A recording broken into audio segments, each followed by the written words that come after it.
Talk to Raven and Sean, of course. Hindi lang naman siguro ako yung nagulat sa ginawa niyong M&M. Pero I love it. Ramdam ko. Parang feeling ko ako yung nasa gitna. Paano kayo napapayag to do it finally? Ganyan. And then like, how was it for you both doing that scene? That kissing scene? Actually, yung hindi po namin first time yun. Kasi yung mayroon behind the scenes? kasi sino po kami sa beach. Okay. Akala ko actual. Sa previous series po namin, Beach Bros, nagkaroon na kami ng kissing scene doon. Hindi ko naisip sa ganda. So how was it the second time around? It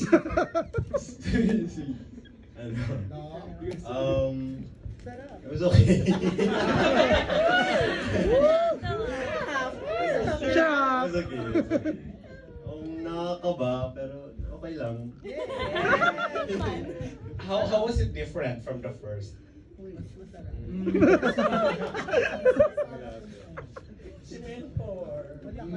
Siguro yung yung eksena na iba. So nung sa first time kasi mas light siya, mas light yung environment. Dito sa Fractured iba.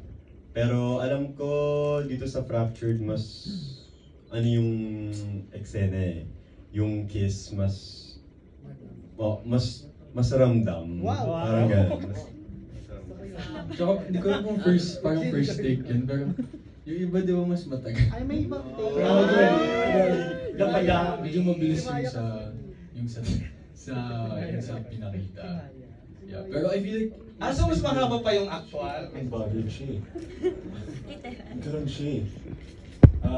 Talagang sobrang self-centered yung guy. And wala, sobrang boy pa siya. Kaya siya ganun. Di pa nagmamature. Feeling mo ba babae ang magpapamature sa isang Jeremiah? Ang magpapamature sa boy, syempre, babae. Woman. Rated comment? Yung kaya, yung taong kayang ibigay yung puso niya. Okay. Swerte ko? Oo. Para po sa akin, higit pa sa swerte, I feel blessed. Kasi yun nga po, sabi ko rin sa mga unang interviews na bihira po para sa isang artista ngayon na mabigyan ng mga opportunities. Katulad din po nito na kahit pansamantala lang yung Lucky Day, I feel blessed pa rin po kasi isa kami sa mga pinili para maging isa sa mga host ng Lucky Day. And ako po bilang di naman po talaga ako host, pinagkatiwalaan kami na mapasali doon. So, I feel blessed. And follow up na lang. May may usapan na ba na parang ituloy-tuloy? Or for a different times lang? Sana po, sana magtuloy-tuloy po siya kasi na-enjoy po namin at masaya kami sa ginagawa namin. Thank you, congrats! Isang example din si Sally na lahat ng tao ay deserve ng second chance. Yun. And then, meron pa bang i-expect din, of course, yung fanset. Kasi ang cute ng banters nyo dun sa first few episodes hanggang sa kinailangan yung magtulungan, di ba? Dahil nga ang dami nang nangyayari. Then, as things get more intense, ano yung parang inilook forward namin na may kilig pa ba? Or paano yung klaseng kilig? Siguro po, abangan na lang po. Kasi para po sa akin itong Fractured, hindi siya talaga nag-focus sa kilig lang. Nag-focus siya sa kanya-kanyang kakayahan namin sa pag-arte at kung paano namin i-deliver yung mga characters namin. So, para po sa akin, abangan na lang nila. Thank you. And then for Sean and Raven, kasi napag-usapan naman na kanina yung inyong eksena last week, no? But, how will it move your characters forward? Ano yung, well, baka maging spoiler, pero yung pwede nyo na lang sabihin na expectations din ng inyong fans. Kasi ang daming 7 na kinilig nung Friday.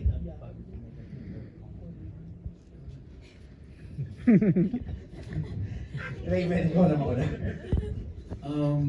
Yun nga, tulad po ni sabi ni Chin, more than the kilig factor niya.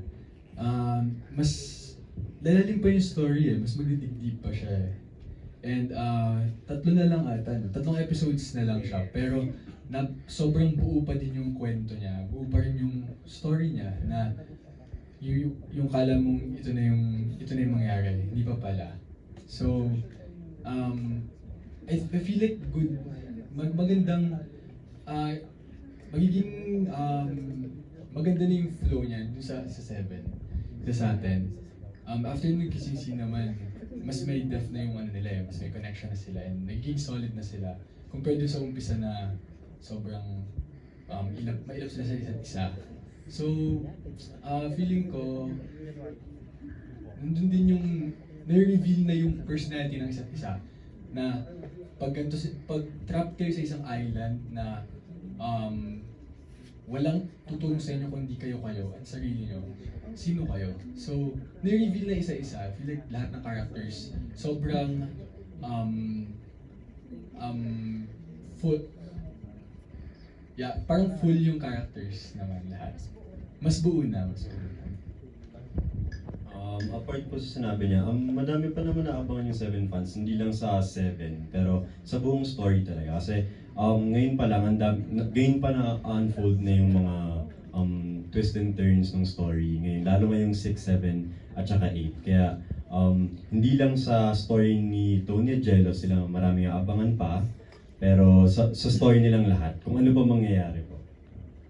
So, may additional question ako for Raven kasi nakita naman namin yung post mo na you were also an achiever as a student, diba? And then, ganun din yung medyo parang expectations kay Doc Tony ng father niya. Kumbaga may ganung backstory. So, paano ka na nakarelate doon? Like, in real life ba, was there also pressure in you? And then, pagdating dito, ganun yung character na pinartray.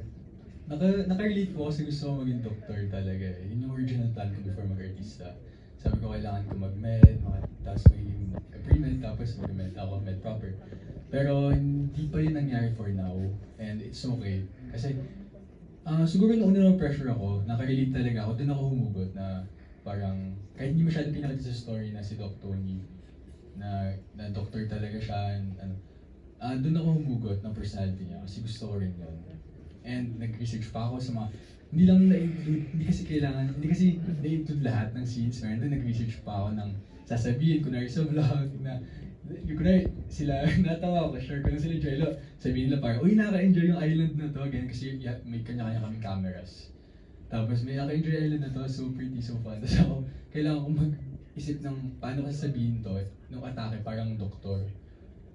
Kaya ayun, feeling ko nakarelate ako, pero there wasn't any pressure kasi hindi ako pinressure ng parents ko into sa pagiging doktor. I mean, kung ano daw gusto kong path, they're very supportive. Yeah, thank you. And then for Maya, kasi yung character mo yun nga yung nabanggit na eksena, yung may nag-aaway na lahat, di ba? Tapos parang yung mga comments sa Twitter, naloka sila sa iyong character. So, ano lang ang reaction mo na gano'n yung naging impression doon tuloy sa doon sa character mo na shocks nag-aaway na, tapos ikaw, dead ma ka lang, tapos inaway mo pa si Seth. Ano reaction ko? Super red flag. Yung character ni Ron.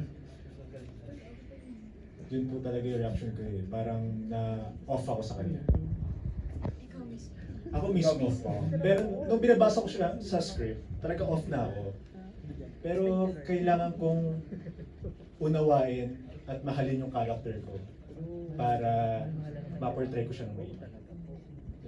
So without spoiling, you think naman yung magiging endgame ng character mo ay deserve ba niya? Deserve ba ng character mo kung ano man yung magiging kahilingan na niya? Yes or no lang naman? Wala lang. Abangan nyo Magiging deserve ba niya?